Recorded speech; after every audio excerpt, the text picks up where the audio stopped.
पुंछ के Mendhar sub division में LOC के करीब आज सिक्योरिटी फोर्सेस ने सर्च ऑपरेशन लॉन्च किया। आर्मी, पुलिस और एसओजी के जवानों ने मनकोट सेक्टर के करीब इलाकों, जंगल और दीगर इलाकों में दिन भर सर्च ऑपरेशन चलाया। इस दौरान किसी तरह की मशकूक शय नहीं पाई गई। हिफाजती अमले का कहना है कि ये एक मामूल की कार्रवाई थी।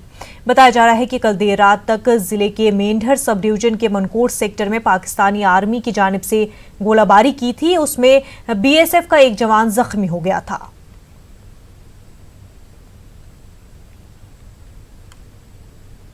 राजौरी के लंबेरी इलाके में एक मुसाफिर बस हादसे का शिकार हो गई। हादसे में कम से कम 8 अफराद की मौत हो गई है, जबकि 35 जख्मी हो गए हैं। हादसा उस वक्त पेश आया जब ये बस जम्मू पुंछ कौमी शाहराह पर सुरनकोट से जम्मू जा रही थी और मुसाफिरों से खचाखच भरी बस ड्राइवर के काबू से बाहर होकर लंबेरी के मकाम पर 300 फुट गहरी खाई में जा गिरी। पुलिस ने जाए वारदात पर पहुंचकर मुसाफिरों को बाहर निकाला और जख्मियों को इलाज के लिए सब डिस्ट्रिक्ट सुंदरबनी अस्पताल मुंतकिल किया। 7 मुसाफिरों की मौके पर ही मौत हो गई। 25 जख्मियों को सब डिस्ट्रिक्ट सुंदरबनी अस्पताल मुंतकिल किया गया, जबकि 14 शदीद जख्मियों को जीएमसी जम्मू रेफर किया गया।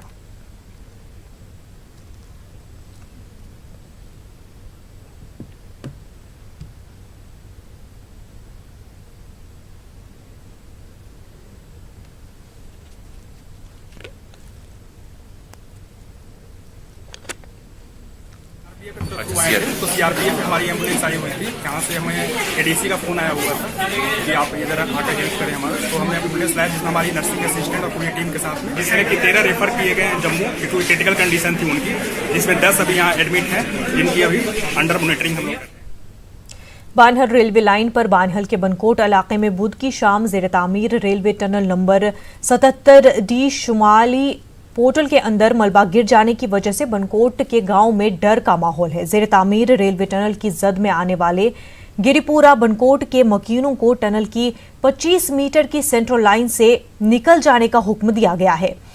इरकान इंटरनेशनल की तरफ से मीडिया को मुतासरा रेलवे टनल के अंदर जाने पर पाबंदी ने कई शको शुबहात पैदा किए हैं। ताहम जराए ने न्यूज़ 18 को बताया कि टनल के अंदर कई मीटर का हिस्सा नीचे धंस गया है। टनल के ऊपर सेंट्रल लाइन की जद में आने वाले रिहायशी मकानों को खाली करवाया गया है। कई लोगों का इल्जाम है कि सेंट्रल लाइन में आने के बावजूद उनका मुआवजा अभी रेलवे हुकाम ने अदा नहीं किया है। T77D टनल में एग्जीक्यूट किया जा रहा है नॉर्थ पोर्टल साइड पे। तो इसको जो जियोलॉजिकल स्टाटा है बहुत पुअर स्टाटा है। तो इसमें हम मतलब मैक्सिमम जो है सपोर्ट जो है मतलब हायर सपोर्ट लेके हम चल रहे हैं अभी फिलहाल। तो सडनली अभी क्या है, वाटर का अभी स्नोफॉल है, तो वाटर का थोड़ा 2 मीटर पोर्शन पे थोड़ा पानी आया था, तो दैट्स वाई थोड़ा लूज आया थोड़ा बहुत। तो उसमें क्या है, हमने बस एज ए प्रिकॉशन मेजर, क्योंकि ऊपर में गांव है, ठीक है, तो गांव वाला ऐसे नहीं बोले कि हमको इंटीमेट नहीं किया, दैट्स वाई एक फॉर्मल नॉर्मल ये है, उनको इंटीमेट किया गया था। ऐसे कुछ नहीं है, हम ऑलरेडी उसको ट्रीटमेंट पे लगाए हुए हैं एंड होपफुली आज या कल में हम उसको ट्रीटमेंट कंटिन्यूअस कर रहे हैं एंड उनका जो बेस्ट सपोर्ट है। औलाद से महरूम शादीशुदा जोड़ों को नौजायद बच्चे देने का झांसा देकर उनसे भारी रकूमात वसूल करने वाले एक बड़े गिरोह का पर्दाफाश किया गया है। मागाम पुलिस ने एक अहम कार्रवाई करते हुए इस गिरोह को बेनकाब किया है। पुलिस के मुताबिक अभी तक इस मामले में 6 खवातीन समेत 8 अफराद गिरफ्तार किए गए हैं। ये गिरोह नौजायद बच्चों की खरीदो फरोख्त करते थे। इस गिरोह ने औलाद से महरूम एक शादीशुदा जोड़े को 2.5 लाख की रकम के इवज एक बच्चा फरोख्त किया था। मागाम पुलिस ने इस बच्चे को बरामद किया है। उन्होंने 2,34,000 की रकम भी बरामद कर ली है। गिरफ्तार शुदा खवातीन को मागाम पुलिस स्टेशन से मुतल्लिका ज़नाना पुलिस स्टेशन श्रीनगर मुंतकिल किया गया है। उनसे मजीद पूछताछ अभी की जा रही है। पुलिस ने बच्चे को चाइल्ड वेलफेयर कमेटी बडगाम के सुपुर्द किया है। मागाम पुलिस ने इस मामले को लेकर एक एफआईआर दर्ज की है। पुलिस के मुताबिक इस मामले में मजीद गिरफ्तारियां मुतवक्के हैं। बताया जाता है कि इस स्कैंडल में महकमे हेल्थ के मुलाजमीन भी शामिल हो सकते हैं।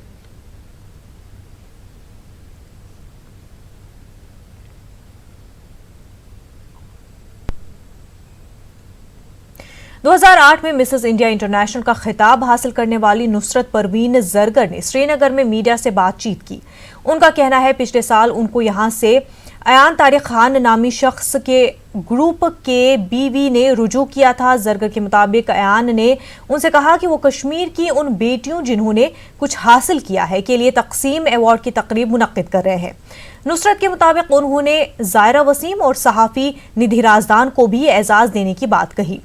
इसके बाद मुतल्लिका शख्स ने बहाने बनाकर उनसे कर्जे के नाम पर 14 लाख से ज्यादा की रकम हड़प ली। पुलिस ने इस सिलसिले में मामला दर्ज तो किया, मगर नुसरत का कहना है कि उनको कहीं से भी मदद नहीं मिल रही है। वो 10 माह से अपने पैसे वापस मिलने के इंतजार में हैं।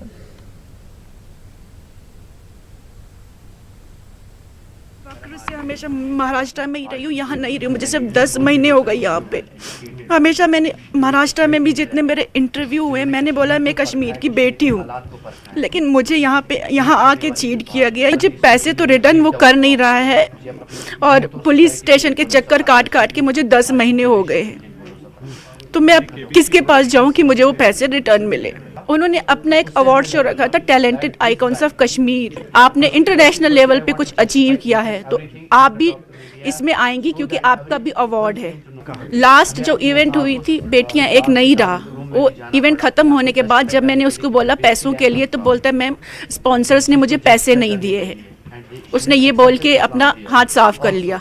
फिर हम स्पॉन्सर्स के पास गए कि आपने पैसा नहीं दिया इस इवेंट के लिए, क्या मैटर क्या है? उन्होंने बोला हमने स्पॉन्सर किया ही नहीं था, उसने हमारे लोगो जो है ना हमारी परमिशन के बगैर लगाए थे। 10 महीने हो गए हैं, मैं 10 महीने से रेंट पे रह रही थी, लेकिन आखिर में मैंने एक डिसीजन लिया कि बस हो गया, क्योंकि मैं 10 महीने से रेंट भर रही हूँ। मैं अपने गाँव चली गई यारीपुरा।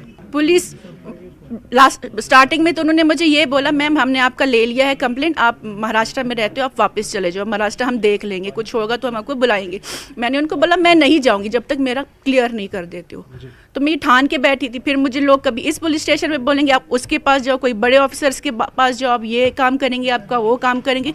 आफ्टर कुछ हुआ ही नहीं। 5 दिन वो अंदर रहा, फिर उसके बाद एब्सोल्यूट बेल पे उसको रिहा कर दिया गया। सेटलमेंट के लिए बोलता है मैं नहीं दे सकता हूँ इतना पैसा एक साथ। बोला 7 लाख भी दूंगा लेकिन 4 साल में दूंगा, लेकिन वो फिक्स नहीं है कि हर महीने देगा या कुछ कितने महीनों के बाद देगा। तो मैं एग्री नहीं किया मैंने।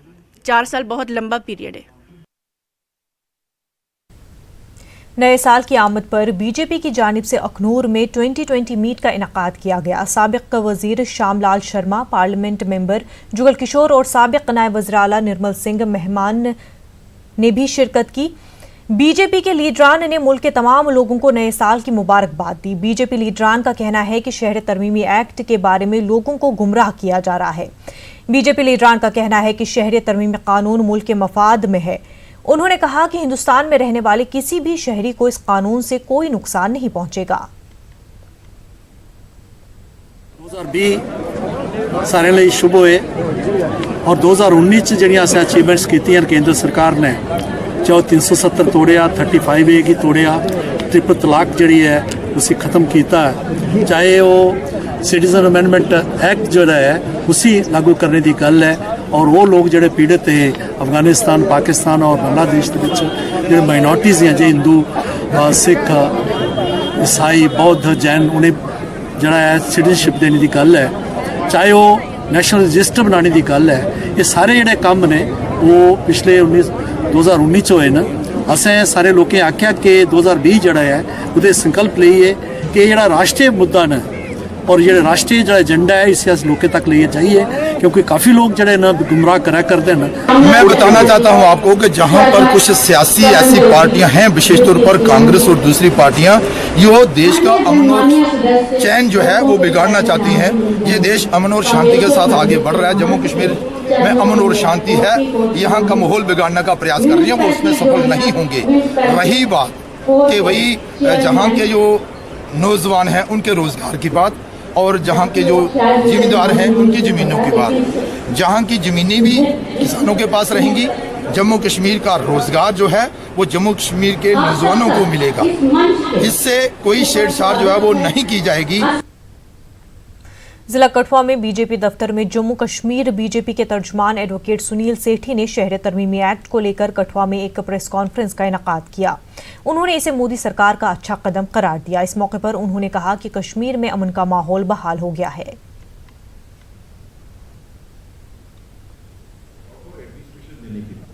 मुझे लगता है कि आने वाले वक्त में ये ऐतिहासिक फैसला जो हमने किया भारतीय जनता पार्टी की गवर्नमेंट ने, ये पूरे विश्व में भारतीय लोगों को मजबूत बना के पेश करेगा। हर कंट्री में इस तरह के प्रावधान होते हैं। इसराइल में भी यही हुआ। जब ज्यूज़ की परसिक्यूशन होती थी तो इसराइल ने भी ज्यूज़ को जो है उनको इनवाइट किया कि जो भी आके रहना चाहते हैं इसराइल में रहे। अगर हिंदू जो पाकिस्तान, अफगानिस्तान और बांग्लादेश में रहते हैं और उनको हिंदू की वजह से मारा जाता है, या सिख को मारा जाता है, या बुद्ध और जैन को मारा जाता है, तो बताइए कि उनके पास जाने के लिए कौन सी जगह है? अगर वो भारत में नहीं आएंगे तो कहाँ जाएंगे? उनके पास जाने के लिए सिर्फ एक ही देश है, वो भारत है, और भारत में उनका स्वागत है। ये फैसला ऐतिहासिक फैसला है।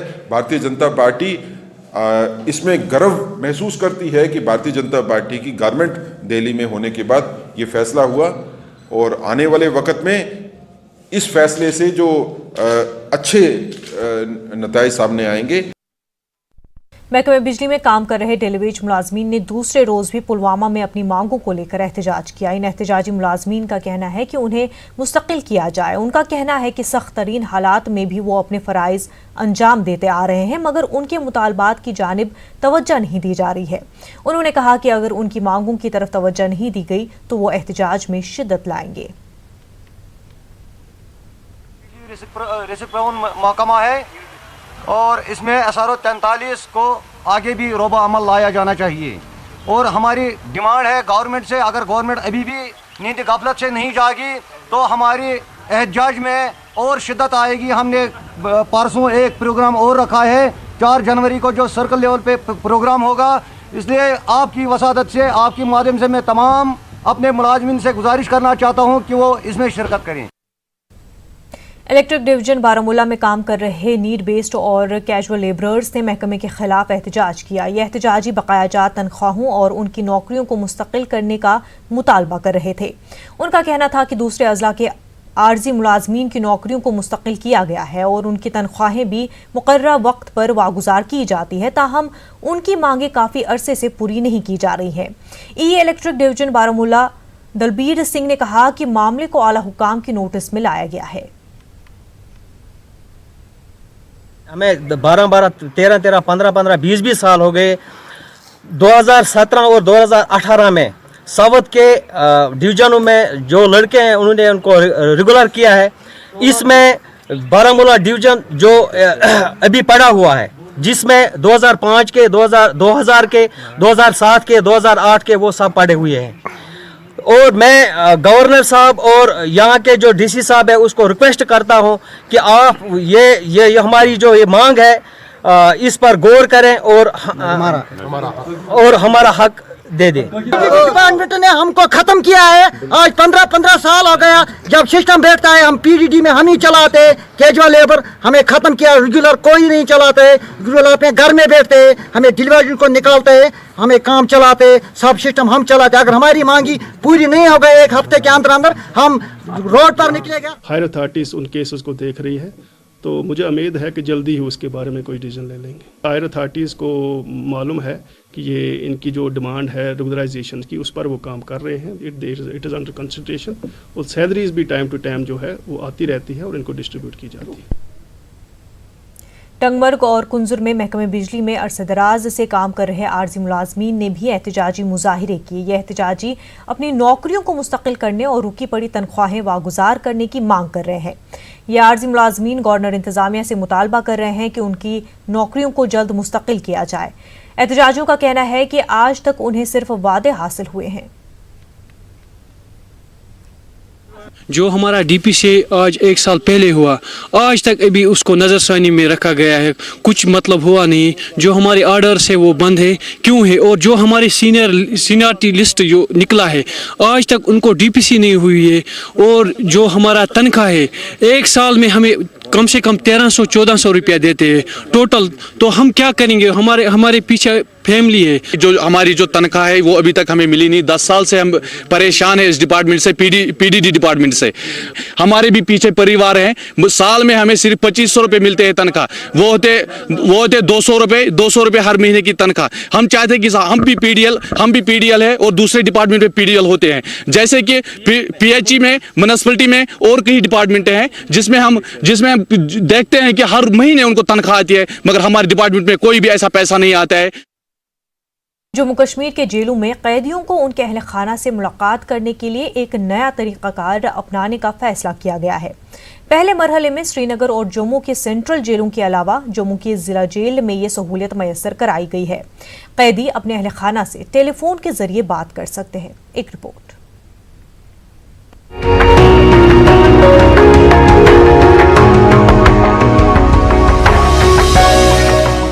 जम्मू के जिला जेल में एक कैदी के वालिद टेलीफोन के जरिए अपने बेटे से बात कर रहे हैं। जीत सिंह नामी ये शख्स जेल हुक्काम की जानिब से फराहम करदा टेलीफोन सर्विस से मुस्तफीद हो रहे हैं। जीत सिंह का कहना है कि इन्हें जेल में बंद अपने बेटे से बात करने में मुश्किलात का सामना करना पड़ता था।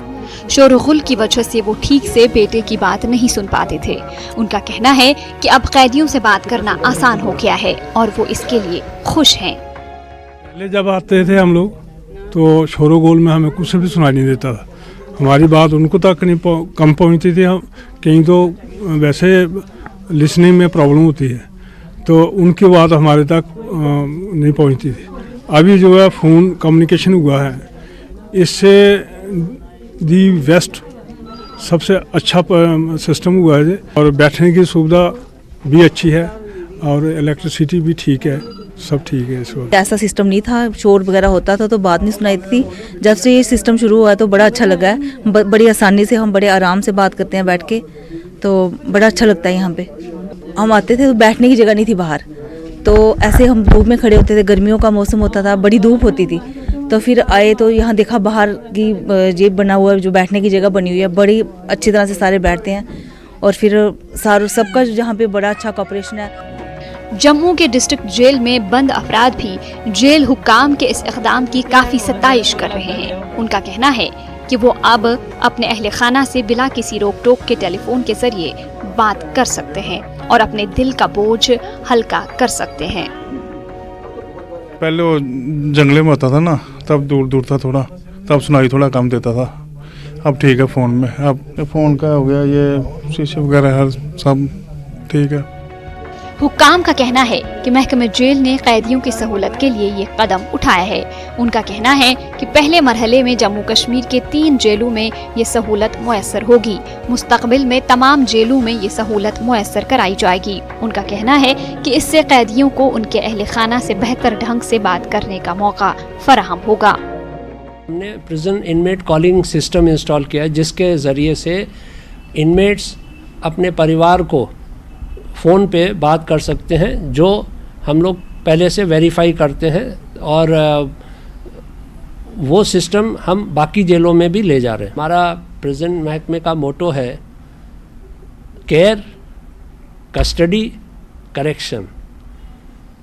तो परिवार एक बहुत ही इम्पोर्टेंट मोटिवेटिंग फैक्टर है करेक्शन में, और उनके घर के परेशानी होती है जिससे उनका स्ट्रेस होता है, ऐड होता है दोनों साइड, प्रिजन इनमेट को भी, फैमिली को भी। तो इससे वो चीज़ रिड्यूस करने में सहूलियत है। महकमा प्रिजन्स के इस तरह के इक़दामात इस बात की अक्कासी करते हैं कि महकमा कैदियों को हर मुमकिन सहूलत फराहम करने की राह पर गामजन है। न्यूज़ 18 के लिए जम्मू से समीर भट्ट की रिपोर्ट। वक्त हो गया एक छोटे से ब्रेक का, जल्द होंगे हाजिर। आपका खैर मकदम है। जावरा खनमू श्रीनगर में महकमे हॉर्टिकल्चर की हाई डेंसिटी नर्सरी से काश्तकारों को कई फायदे मिलने की उम्मीद है। अब वादी के किसानों को बैरून ममालिक के बजाय यहाँ से ही मुख्तलिफ अक़साम के हाई डेंसिटी पौधे दस्तियाब होंगे। पेश सईद मंजूर की एक खास रिपोर्ट।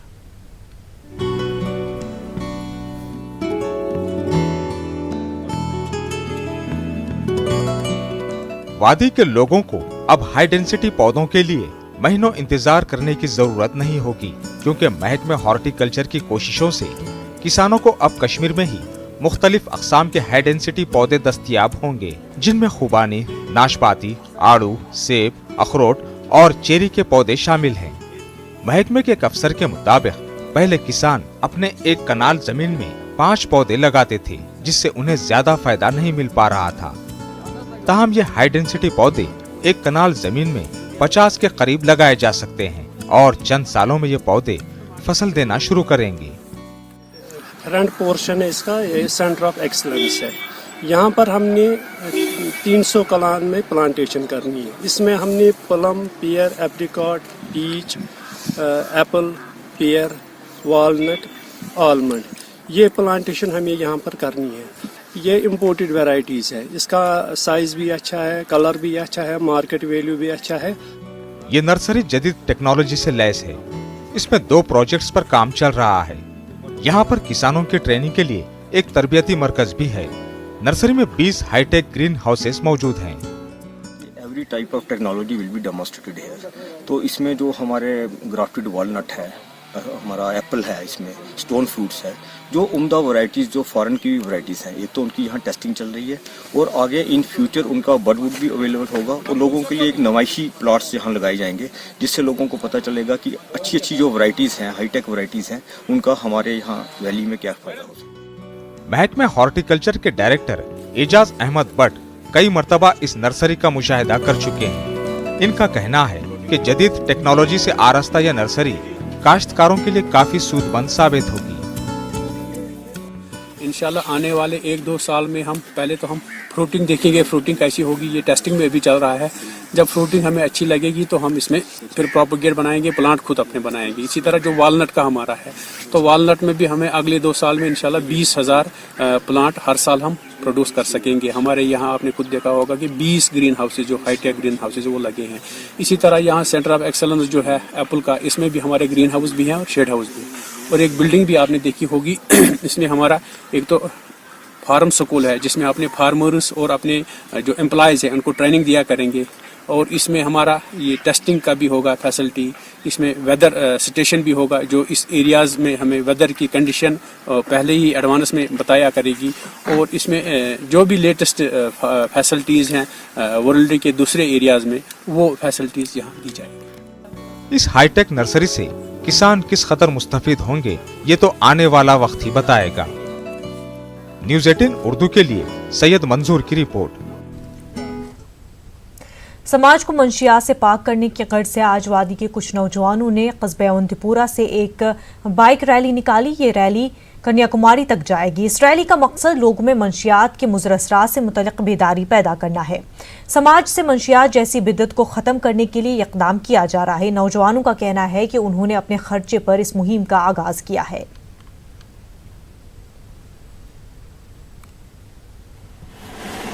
जाके कि इंडिया में और जो स्टेट्स है हम उसको एक्सप्लोर करेंगे कि वहाँ भी ऐसी जगह है जहाँ पे हम घूम सकते हैं। और जो कि मुज़म्मिल ने बोला कि ड्रग्स के रिलेटेड हमारे कश्मीर में ना राइडर्स को उतनी ज़्यादा वैल्यू नहीं दे रहे हैं, कि वो इनका इतना शौक़ नहीं है कि हम राइड करें। हमारा यही मोटिव है कि वो भी हमें ज्वाइन कर सकते हैं, हम और कहीं पर भी जा सकते हैं। जो इंडिया है, हमारा जो कश्मीर है, हमारी जो सोसाइटी है, इनको हम ड्रग्स के ख़िलाफ़ ले ले, ठीक है। और हमारा जो है मोटिव, हमने बहुत कोशिश करी, हमारे बहुत स्पॉन्सर होने चाहिए थे, लेकिन उनने हमारा सपोर्ट नहीं किया, क्योंकि हमारा इसका अभी स्कोप नहीं है। इंशाल्लाह हमारा इसमें कैरियर भी बन जाएगा और स्कोप भी इसका होना चाहिए। देश के लिए जाएंगे और आगे समय हम पूरे कश्मीर में और भी सेमिनार करेंगे, कॉलेज में, यूनिवर्सिटीज़ में, ताकि लोग अवेयर हो जाए कि ड्रग्स है, असली चीज़ है क्या। कुपवाड़ा जिले का लोलाब क्रोसन इलाका बुनियादी सहूलियात से महरूम है। बिजली, पानी और सड़क की खस्ता हाली के अलावा इलाके में तिब्बी सहूलियात का भी फुकदान है। क्रोसन गांव में हजारों लोगों के लिए एक सब सेंटर कायम है, वो भी एक खस्ता हाल इमारत में कायम है। इस सब सेंटर में डॉक्टरों की कमी भी है। इलाके में अभी भी लकड़ी के बोसीदा खंबे हैं और तरसीली लाइनें कई जगहों पर जमीन पर गिर गई हैं। वाटर सप्लाई स्कीम के नाम पर करोड़ों रुपया तो निकाले गए, मगर लोग पानी से महरूम हैं। सड़कों की खस्ताहाली रही सही कसर पूरी कर रही है। उधर डिप्टी कमिश्नर कुपवाड़ा अंशुल गर्ग ने यकीन दिलाया है कि वो आज खुद इलाके का दौरा करेंगे और लोगों को दरपेश मुश्किलात का अजाला करने की हर मुमकिन कोशिश की जाएगी। पे 300 रुपये गोट गाड़ी किराया दिन पे कोत वात सगाम हस्पताल तो यूत ये फैसिलिटी ये कम से कम डॉक्टर सब तो बेस बिल्डिंग आब नो निशान गई पतम 10 वरियो पे बिल्कुल आब बहामत योत कल दागान आब तक connection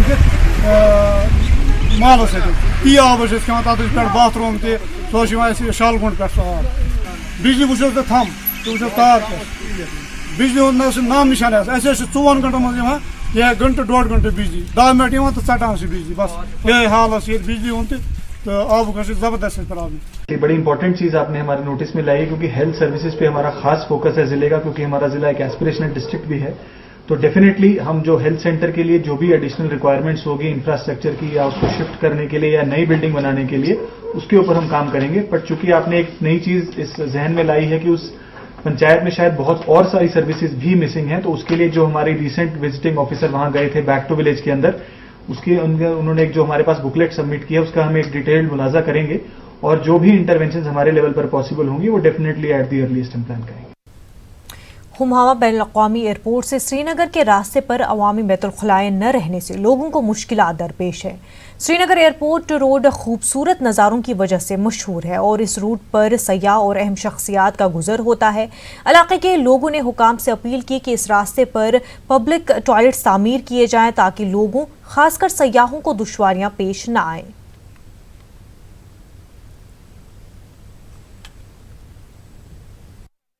It is a gateway, so they should have some facilities over here. It is the airport road. I am no one to tell command, but I can request that it facility should be here, which can give help, which can kind of help the public who wants to travel from here or anything like that. Washrooms and all for ladies, literally it should be there. ये VVIP road है, यहाँ पे VIPs आते हैं, बहुत सारे लोग आते हैं यहाँ पे, दिन भर ट्रैफिक यहाँ पे जैम होता है।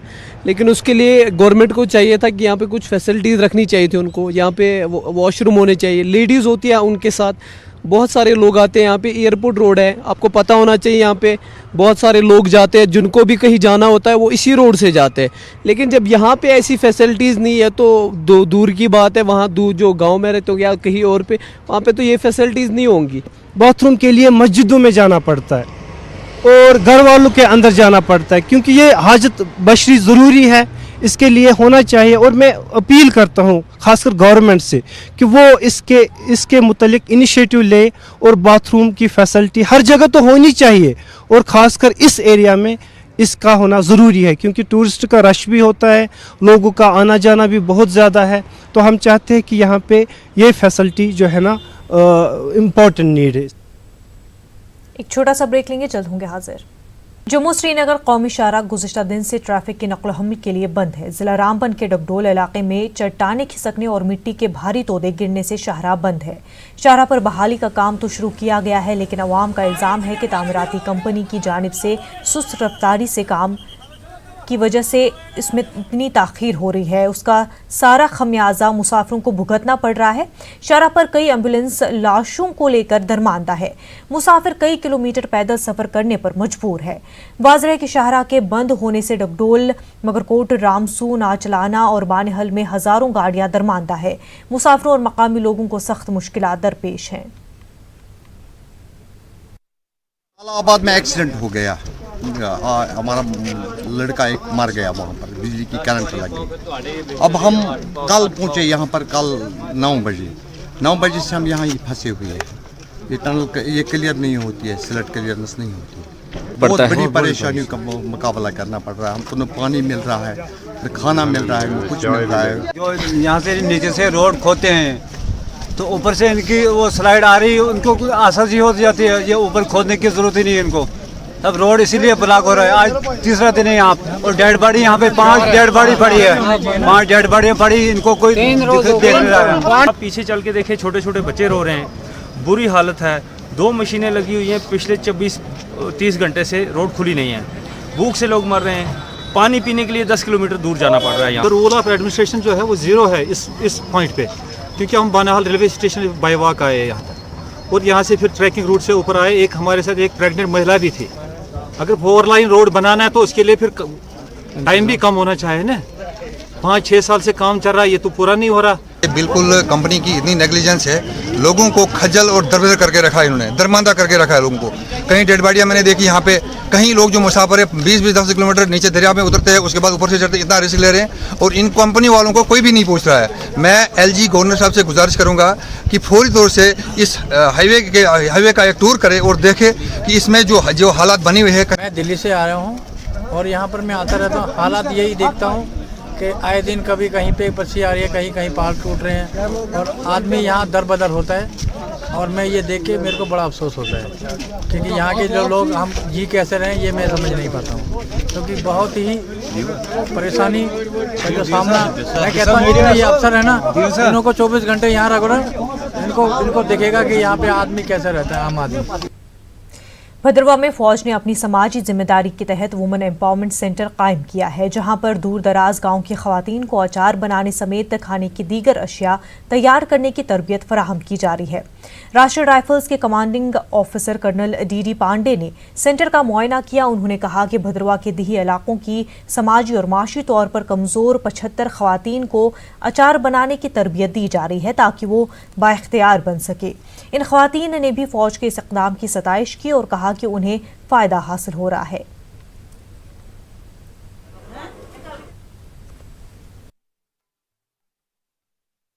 जो आर्मी वाले मतलब सब्जी देते हैं, जो मसाले देते हैं, तो ये भी अचार बिक रहा है, इसका हमें फ़ायदा बहुत है। तो जो घर का अचार भी है तो मुझे जगह जगह पर जाना नहीं पड़ेगा, इधर लाती हूँ तो इधर से आर्मी वाले ले जाते हैं। आर्मी वालों को बहुत बहुत शुक्रिया और बहुत धन्यवाद बोलती हूँ मैं। ये गरीब आदमी है तो इधर से चलो कुछ फ़ायदा मिलेगा तो हम अपने बच्चे पढ़ा के आगे हम अपना घर से खर्चा बनाएंगे, अपने लिए बनाएंगे, अपने बच्चों के लिए बनाएंगे। आर्मी ने हमें ये मौका दिया है कि हम अपनी खुद पे अपने पैरों पे खड़े हो सकें। तो हम यहाँ पे एडमिशन लिए है, जब यहाँ पे जो मटेरियल्स लगता था वो भी आर्मी की तरफ से दिया गया हमें। यहाँ पे जो सेल करेंगे वो भी आर्मी की तरफ से वो खुद लेंगे। कहीं ना कहीं हमारी तरफ से मतलब कि हम खुद इम्प्रूवमेंट करेंगे, हम अपने पैरों पे खड़े हो सकते हैं। शिंगोले जो एक मेडिसिन के तौर पर भी यूज़ की जाती है, ये हमारे भद्रवाह की एक बहुत ही ख़ास मेडिसिन होती है जो यहाँ पे यूज़ की जाती है और इसके बहुत सारे बेनिफिट्स भी होते हैं। और पिकर मेकिंग हमारे लिए भी ज़रूरी है क्योंकि हमें अपने ट्रेडिशन को आगे बढ़ाने का भी मौका मिल जाएगा। सबको पता चलेगा कि यहाँ पे भी कुछ हो रहा है और हमारा ट्रेडिशन भी आगे बढ़ेगा और हमारी फाइनेंशियली हेल्प भी हो जाएगी। AMT स्कूल बांडीपुरा में आशा वर्करों के लिए 10 रोज़ा तरबियती कोर्स शुरू हो गया है। इस तरबियती कोर्स का इफ्तिताह एडिशनल डिप्टी कमिश्नर बांडीपुरा ज़हूर अहमद मीर ने किया। इस मौके पर चीफ मेडिकल अफसर बांडीपुरा डॉक्टर तजम्मुल के अलावा AMT स्कूल के प्रिंसिपल भी मौजूद थे। तकरीब के दौरान बताया गया कि इस तरबियती कोर्स से आशा वर्करों को मुफीद जानकारी मिलेगी। उन्हें बाद में एक इम्तहान भी पास करना होगा जिसके बाद उन्हें सर्टिफिकेट फराहम की जाएगी। होगा कि जो ये आशाज हैं इनकी जो नॉलेज है इसमें इनको एडिशन होगी और जो लेटेस्ट हमारे प्रोग्राम्स आ रहे हैं उनके बारे में इनको बताया जाएगा और इनको अपने रोल के बारे में बताया जाएगा। इसके लिए हमने डिस्ट्रिक्ट ट्रेनर की एक्रेडिटेशन हो गई है, स्टेट ट्रेनर की भी एक्रेडिटेशन हो गई है। हज और उम्रा पर जाने वाले आज़मीन को 194 रियाल का हेल्थ इंश्योरेंस भी कराना होगा। 1 जनवरी से लागू हुआ ये ऑर्डर सऊदी सरकार ने जारी किया है। जम्मू कश्मीर से उम्रा करने के लिए करीब 2500 अफराद जनवरी और फरवरी में रवाना हो रहे हैं। टूर ऑपरेटर्स ने ज़ायरीन को कहा है कि इजाफी रकम ऑपरेटर्स नहीं ले रहे हैं बल्कि वीज़ा हासिल करने के लिए अब ज़रूरी करार कर दिया गया है। ये अवामुन्नास तक हम पैगाम पहुंचाना चाहते हैं कि ये जो 194 रियाल्स हैं इस हवाले से लोग जो हैं काफ़ी ज़्यादा शकूक और शुबहात में इस टाइम मुब्तला है। ये बेसिकली क्या है कि जिद्दा में जो गवर्नमेंट ऑफ सऊदी का हज सेल है ये उन्हीं के कमांड एंड कंट्रोल में होता है। आज तक ये क्या करते थे, ये ट्रैवल इंश्योरेंस का कॉलम 00 था, ये भरना नहीं पड़ता था। लेकिन ये जो अभी नया उनका सर्कुलर आया है 31 को, तो 31 से ही ये शाम के 12 बजे से लागू हो गया। और जो नए फॉर्मेट्स आते हैं वीज़ा सबमिशंस के लिए जो ऑनलाइन हम प्रोसीड करते हैं तो उसमें ये मैंडेटरी, ये 194 उनके अकाउंट्स में ये पैसे जाने चाहिए। तो इस हवाले से हम बिल्कुल जितने भी हमारे हाजी जो हैं जो फर्स्ट से ट्रैवल कर रहे हैं यानी 1 जनवरी 2020 से कर रहे हैं तो उनको चाहिए कि ये जो 194 है, जिस PTOs के साथ भी वो ट्रैवल कर रहे हैं, तो उनको चाहिए कि वो जो 194 हैं वो कम से कम उसको लॉजिकली ले ले। तो ये इतना इस वजह से मैंडेटरी है कि अगर हम इस कॉलम को 194 को सबमिट नहीं करते हैं और ये उनके पोर्टल में ये 194 नहीं जाते हैं तो हमारा वीज़ा नहीं निकल सकता है। सिखों के 10वें गुरु गुरु गोबिंद सिंह जी का प्रकाश उत्सव आज मनाया जा रहा है। इस मौके पर जम्मू के मुख्तलिफ गुरुद्वारों में तकरीबात का इनेकाद किया गया। यहाँ शब्द कीर्तन में काफ़ी तादाद में अकीदतमंद शरीक हुए। जम्मू में सबसे बड़ी तकरीब गुरुद्वारा बीबी चांद कौर में मुनक्किद हुई। यहाँ खासी तादाद में अकीदतमंदों ने हाजिरी दी और शब्द कीर्तन में शिरकत की। इस मौके पर लंगर का भी एहतमाम किया गया था। अकीदतमंदों का कहना है कि गुरुजी की शहादत हमेशा याद रखी जाएगी। की लड़ाई में अपने 2 साहिबजादे जो हैं वो शहीद करवाए और उसके अलावा गुरु गोबिंद सिंह महाराज जी ने अपने 2 बच्चे जो हैं वो सरहंद की नींव में जिंदा चिनवा दिए ताकि, लेकिन उन्होंने अपनी ईन नहीं मानी, अपना धर्म नहीं छोड़ा और अपने हिंदुस्तान की रक्षा के लिए अपनी कुर्बानियां दी। पूरे विश्व भर दे विच जेड़ा किते गुरु बनया, औलिया बनया, ਉਹ ਗੁਰੂ ਜਾਂ ਔਲੀਆ ਹੀ ਬਣਿਆ ਤਾਂ ਰਿਹਾ, ਲੇਕਿਨ ਵਾਹਿਦ ਧੰਨ ਧੰਨ ਸਾਹਿਬ ਸ੍ਰੀ ਗੁਰੂ ਗੋਬਿੰਦ ਸਿੰਘ ਜੀ ਮਹਾਰਾਜ ਸਨ ਜਿਹੜੇ ਗੁਰੂ ਵੀ ਬਣੇ ਤੇ ਚੇਲੇ ਵੀ ਬਣੇ। 1699 ਦੀ ਵਿਸਾਖੀ ਤੇ ਉਹਨਾਂ ਨੇ ਖਾਲਸੇ ਦੀ ਸਿਰਜਣਾ ਕਰਕੇ ਜਿੱਥੇ 5 ਪਿਆਰਿਆਂ ਨੂੰ ਅੰਮ੍ਰਿਤ ਛਕਾਇਆ, ਉੱਥੇ ਉਹਨਾਂ ਨੂੰ ਕਿਹਾ ਕਿ ਮੈਨੂੰ ਵੀ ਸਿੰਘ ਸਜਾਓ। ਚੇਲੇ ਬਣ ਕੇ ਉਹਨਾਂ ਕੋਲ गुरु गोबिंद सिंह जी के यौम पैदाइश के मौके पर गुरुद्वारा छठी पातशाही बारामुल्ला में अकीदतमंद भारी तादाद में नजर आए। अकीदतमंदों में खासा जोश और जज्बा देखा गया। जिला भर से आए अकीदतमंदों ने भजन कीर्तन में हिस्सा लिया। गुरुद्वारा प्रबंधक कमेटी की जानिब से लंगर का भी एहतमाम किया गया था। इस मौके पर वादी में अमन भाईचारे के लिए खुसूसी दुआओं का एहतमाम किया गया। मुकर्रिरीन ने अकीदतमंदों को गुरु गोबिंद जी की तालीमात पर अमल करने की तलकीन करते हुए ज़रूरतमंदों और समाज के पिछड़े तबकों की मदद करने पर जोर दिया। करगिल में ज़ैनबिया वुमेन वेलफेयर और इमाम खुमैनी मेमोरियल ट्रस्ट करगिल की ख्वातीन विंग ने इश्तराक से हज़रत ज़ैनब का यौम पैदाइश मनाया गया। इस दिन को नर्सिंग डे की मुनासबत से भी मनाया गया। तकरीब का आगाज़ तिलावत कुरान पाक से किया गया। नात रसूल का भी एहतमाम किया गया और तकरीरें भी हुई। इस मौके पर हज़रत ज़ैनब की हयात पर रोशनी डाली गई और अहले बैत के लिए हज़रत ज़ैनब की कुर्बानियाँ और कारनामों का जिक्र किया गया। मुकर्रिरीन ने हाज़रीन को हज़रत ज़ैनब के नक्शे कदम पर चलने की तलकीन की। साहित्य अकेडमी नई दिल्ली की तरफ से हायर सेकेंडरी स्कूल बानिहाल में आज कश्मीरी ज़बान में लोक अदब के उन्वान से एक सिंपोजियम का एहतमाम हुआ। इसकी सदारत साहित्य अकेडमी के कन्वीनर डॉक्टर अजीज़ हांजनी ने की। इस मौके पर अदीबों, दानिश्वरों और शायरों ने की एक बड़ी तादाद मौजूद थी। इस मौके पर मंशूर बानिहाली, ज़ाहिर बानिहाली, शबीर हुसैन शबीर, इफ्तिखार करालवारी, ताहिर भगत और गुलमहरपुरी ने मकालात पढ़े। सरकर्दा अदीब गुलाम नबी आतिश मेहमान खसूसी के तौर पर मौजूद थे। खासतौर पर लड़ी शाह के हवाले से जो डिलिब्रेशंस यहाँ हुई वो नहायत ही काबिल गौर और काबिल तवज्जो थे। लड़ी शाह किस तरह से एक अवामी शायर है और जो अवाम की जो उमंगें होती हैं, मसाइल होते हैं, दुश्वारियाँ होते हैं, उनको वो किस तरह से एक मज़ाहिया और तंज़िया अंदाज में पेश करता है। बहरहाल बानिहाल में आकर ये प्रोग्राम करना, इसका ये एक मकसद है कि ये कश्मीरी स्पीकिंग एरिया है, यहाँ कश्मीरी बोलने वालों की एक बड़ी तादाद है और हम चाहते हैं कि जहाँ भी कोई कश्मीरी बोलने वाला है और कहीं कुछ लिखने वाले भी हों, हम उन तक पहुँचें। नई दिल्ली में चलने वाला इदारा जो नेशनल एकेडमी ऑफ लेटर्स है, मुल्क की 24 बड़ी ज़बानों को देखता है, जिसमें 125 करोड़ लोगों का मामला है। लेकिन हम ये समझते हैं कि जब हम कश्मीरी ज़बान की बात करें तो हमें बानिहाल पहुंचना ही है। हम मोह मंगत भी पहुंच गए last time. Municipal corporation Srinagar गैर सरकारी तंजीम न्यूजीलैंड ग्रुप के इश्तराक से एसएमसी के दफ्तर पर एक बेदारी कैंप का इनेकाद किया। इसका मकसद सॉलिड वेस्ट मैनेजमेंट के हवाले से आम लोगों में जानकारी फराहम करना था। इस मौके पर मकामी फनकारों ने एसएमसी की कारकर्दगियों के हवाले से एक नुक्कड़ नाटक का भी पेश किया। कैंप में फनकार, समाजी कारकुन और सहाफ़ी मौजूद थे। पार्टनर से इंफॉर्मेशन एजुकेशन कम्युनिकेशन डिपार्टमेंट जो हमारे चैनल पार्टनर्स हैं वो लोगों को इन्फॉर्म करते हैं कि सॉलिड वेस्ट को कैसे डिस्पोज ऑफ करना है। आया तो हमें जैसे एसएमसी इस वक्त फेस ये प्रॉब्लम करती है कि जो भी वेस्ट आता है लोगों के घर से, लोगों के घरों से या कॉमर्शियल एस्टेब्लिशमेंट से या ऑफिसेज में से, वो मिक्सड फॉर्म में आता है। वो यही इन्फॉर्मेशन हम लोगों को देना चाहते हैं कि जो ड्राई वेस्ट है वो अलग से रखें, वेस्ट जो वेट वेस्ट है वो अलग से रखें। Joint commissioner administration SMC Srinagar Abdul Qasim ने दावा किया है कि 18 महीने के अंदर श्रीनगर में 5 मेगावाट वाला वेस्ट एनर्जी प्लांट नस्ब किया जाएगा। उन्होंने कहा कि इसका आधे से ज्यादा काम मुकम्मल हो चुका है और इस प्लांट से श्रीनगर को काफ़ी फ़ायदा हासिल होगा। जॉइंट कमिश्नर एडमिनिस्ट्रेशन एसएमसी ने इन बातों का इजहार न्यूज़ 18 उर्दू के साथ बात करते हुए किया। जो एनर्जी प्लांट बन रहा है उसमें थोड़ा सा पेपर वर्क करनी पड़ेगी, करनी है तो उसमें 10-15 दिन लगेंगे इंशाल्लाह। अगर वो पेपर वर्क कंप्लीट हो जाएगा within 18 months we are going to commission the project proponent, जो the person who has been successful bidder, उसको वो प्रोजेक्ट स्टार्ट करना है वेस्ट टू एनर्जी प्लांट। वहाँ पे 5 megawatt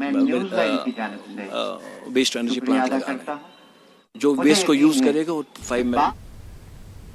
Ladakh winter sports club की जानिब से आइस हॉकी कोचिंग कैंप का इनेकाद किया गया। कोचिंग कैंप में 75 बच्चे इस्तेफादा करेंगे। ये बच्चे आइस हॉकी में मुल्क की नुमाइंदगी करेंगे।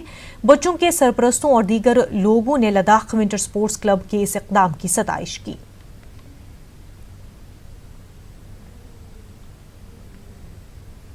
इस कोचिंग कैंप से हमारे बच्चों को हॉकी खेलने में बहुत मदद मिल रहा है और इस कोचिंग कैंप से बच्चों का फिजिकल भी मतलब फिट रहता है। जो भी गेम खेले तो विंटर में बच्चे ज़्यादातर घर में मतलब रहते हैं, तो इस कोचिंग कैंप से बच्चे बाहर आके अपना फिजिकल फिट करने की कोशिश करता है। और इस कोचिंग कैंप में हमारा इस साल फर्स्ट कोचिंग कैंप बैच में 75 जिला तरक्याती कमिश्नर बारामुल्ला डॉक्टर GN एतू ने धोबीवन कुंजर से मुख्तलिफ नौजवानों को सयाहती मकाम गुलमर्ग में स्कीइंग कोर्स के लिए हरी झंडी दिखाकर रवाना किया।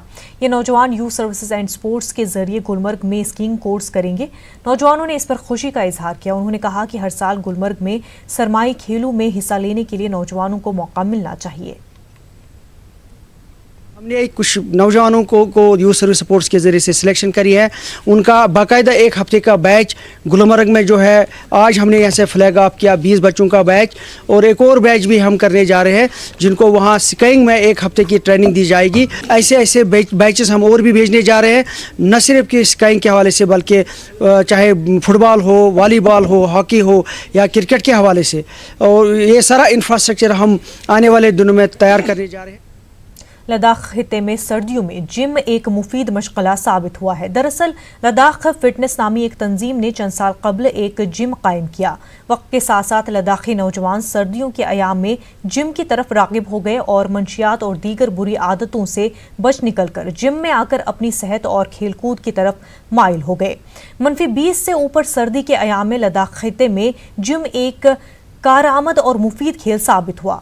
इस साल लद्दाख फिटनेस सेंटर ने नए साल के मौके में एक रंगारंग तकरीब का एहतमाम किया। इसमें जिले के आला अफसरान और आम शहरियों को मदऊ किया गया। Deputy inspector of police headquarter Ishtiaq Ahmad Kachu मेहमान खसूसी थे। उन्होंने लद्दाख फिटनेस सेंटर के इस तरह के काम के लिए सताइश की। फिटनेस क्लब में एक गेट टुगेदर या जितने भी यहाँ के मेंबर्स हैं, बॉडी बिल्डर्स हैं और जितने भी पार्टिसिपेंट्स हैं, उन्होंने छोटा सा न्यू ईयर का सेलिब्रेशन रखा था। बहुत अच्छा लगा। बहुत सीनियर है जो यहाँ पे खुद कोचिंग कर रहे हैं इस ठंड में, और इसमें कोई वो नहीं है कि एज कैटेगरी के बच्चे भी आ रहे हैं, जवान भी हैं और कुछ सीनियर लोग भी हैं। और इस ठंड में जहाँ फ्रीजिंग टेम्परेचर है और लोग जहाँ बुखारी में बैठे हुए हैं, हमारे जवान हैं या जितने भी लोग हैं यहाँ पे आके जिमिंग कर रहे हैं, तो एक बहुत ही अच्छा मैसेज है सारे लद्दाख के लिए, यूथ के लिए। तो सर्दियों में बच्चों को वैसे मतलब जहाँ तक लद्दाख फिटनेस का मैं कहूँ तो यहाँ पे काफ़ी लोग आते हैं, काफ़ी बच्चे आते हैं, ऑल एज ग्रुप आते हैं। मैक्सिमम यहाँ पे हमारे पास तकरीबन 55 इयर्स ओल्ड तक भी आते हैं, और जो सबसे जवान है वो मेरे ख्याल से 16-17 से भी मैंने यहाँ पे सिखाया है बच्चों को, जो एक स्पोर्ट्स में भी इन्वॉल्व होता था। डिप्टी कमिश्नर करगिल ने LAHDC के CEO बसीरुल हक चौधरी के हमरा करगिल में एक मीटिंग का इनेकाद किया। उन्होंने यौम जमहूरिया की तकरीब के सिलसिले में किए गए इंतजामात के हवाले से तबादला ख्याल किया। पुलिस अफसरान के अलावा जिला अफसरान भी मौजूद थे। डिप्टी कमिश्नर ने बर्फबारी होने की सूरत में बर्फ हटाने, सिक्योरिटी, ट्रांसपोर्ट, साफ सफाई, बिजली, पानी और तिबी सहूलियात वगैरह दस्तियाब रखने की अफसरान को हिदायत दी।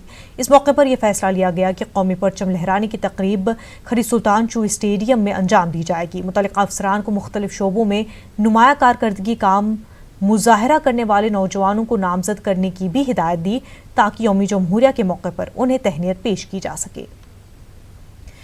बेटी बचाओ बेटी पढ़ाओ हफ्ते की एक कड़ी के तौर पर जिला बारामूला में मारूफ माहिर तालीम और समाजी कारकुन मरहुमा अतीका बानो की याद में एक खसूसी प्रोग्राम का इनेकाद किया गया। डिग्री कॉलेज सोपोर में मुनक्किदा इस प्रोग्राम में कई सरगर्मियों के अलावा एक मुशायरा भी मुनक्किद किया गया। उन्हें खराज अक़ीदत पेश किया गया। Deputy commissioner Baramulla doctor GN एतू इस मौके पर मेहमान खसूसी रहे। कल्चरल प्रोग्राम में भी पेश किया गया। बांडपुरा के गुजरबल इलाके के लोगों ने मुतालबा किया है कि नाला आर्थू पर हिफाजती बांध तामीर करने के दौरान उन मकामात पर तवज्जो दी जाए जहां पर यह नाला सैलाब के दौरान बस्ती का रुख करता है।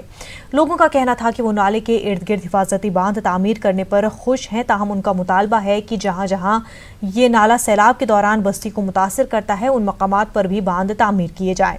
उधर इंतजामिया का कहना है कि लोगों के इस मुतालबे पर ज़रूर अमल होगा।